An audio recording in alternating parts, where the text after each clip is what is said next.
spooky buddies. Welcome back to Spooky Night Horror Story. Okay, now if you are tired and if you just want to lay down and just hear a spine chilling story and know about some legends, if you like history, then be comfortable and just sit down, lay down, do whatever, and listen to this. Of course, you can listen to this while walking too. So, this story is actually the story about a legend. This is not a first hand account that I got from somebody. Yeah. So this is about the legend of Doll House or the House of Dolls, aka Putulbari that we call it in Kolkata. Kolkata state in is a city in India. West Bengal is a state. Kolkata is the capital. And Kolkata, or rather we say that Calcutta, that we used to say it in the past, is the one of the most ancient places in the earth. I mean in India, what am I saying? Whatever, in India. So this story starts with a house, some dolls, some violence, and some legends that stay there. So Putulbari aka Doll House is located in north of Kolkata near Sobha Bazaar. Sobha Bazaar is kind of a very old place in Kolkata where nobles and kind of half king or whatever you can say, they used to reside there, and they were called babus. They used to have culture, they used to have heritage, they used to have their own Durga Puja. Durga Puja is a very very unique cultural festival to Kolkata. Many people in the world come to see it. Do visit Kolkata if you want to. Okay, by the way, during Durga Puja or any season if you are free. So this story is about that. So what happened is that Putulbari aka Doll House in Kolkata is a very traditional house where the babus or the nobles used to reside.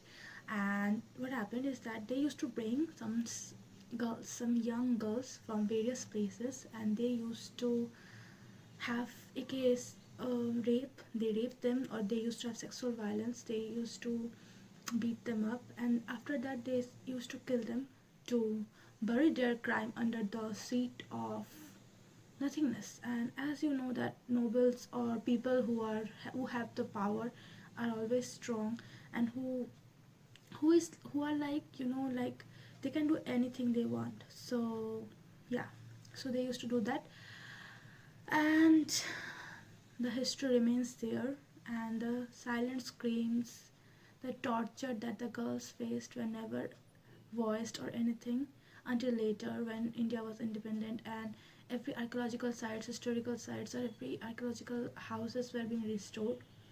Maybe that's when they found Putulbari and they actually found out the history of what happened there. But there is another legend that say that when this was happening, okay, by the way, Putulbari was also used as a warehouse to load things from ports or to give away things which are stored there. So what happened is that the owner of the house, the babu who used to do that, and with his friends or fellow nobles, he has a daughter, and he cherished his daughter a lot. So the girl used to have a lot of dolls, so she was obsessed with doll, and obsession is very bad, my dear friends. So she used to collect various dolls. Her father used to give her dolls from every country which he has visited, every place which he had visited or anything. And one day the whole house was stacked with dolls, and suddenly the girl died. Nobody knew how, nobody knew the disease. Doctors or hakims at that time came, nobody could cure the girl, and she died. And they said that the little girl still lingers, or the girls who were buried there, who were assaulted, their soul never got the peace, and they still remain there. So yeah, so the legend is like that. It was sealed after some times during the 1990s because people say that they hear screams, noises, the sound of pile, chum chum chum, pile, like, anklets. Yeah, anklets. The sound of somebody crying for help, somebody deep in agony and pain.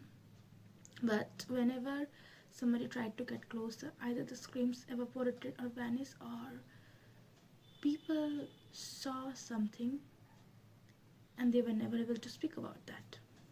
Now, as in 2013, when they were marking the most haunted places in Kolkata, Putulbari was also marked as one of the haunted places in Kolkata. But there is a debate around it, because facts say that they closed Putulbari because it's now a place where textile industry, small handloom textile industry has evolved, and they used it for that, and people were just parking in the property without knowledge, without anybody's permission, and they banned it. Some first-hand account also said that they never felt anything or it is. But whenever you go close to that Putulbari, you will feel a deep sadness. A sadness that might come from nowhere. You might feel the weight of something. You might feel a sudden urge to go away or stay there rooted and be never the same. You might see some shadows, because some people do report seeing something. And there are of course skeptics who never believes in this theory. So yeah, that's all about Kolkata's Putulbari, aka a historical legendary place. So if you do come here, visit the Putulbari, do tell me or share that whether you have seen something, heard a scream, or whether it was just old building like any other building sitting there, wishes to be broken, or just having the age of history around its shoulders. And whatever it's your response, it's always good to see and go places, right? So that's it for today, and I will see it in my next video. So until then, bye bye.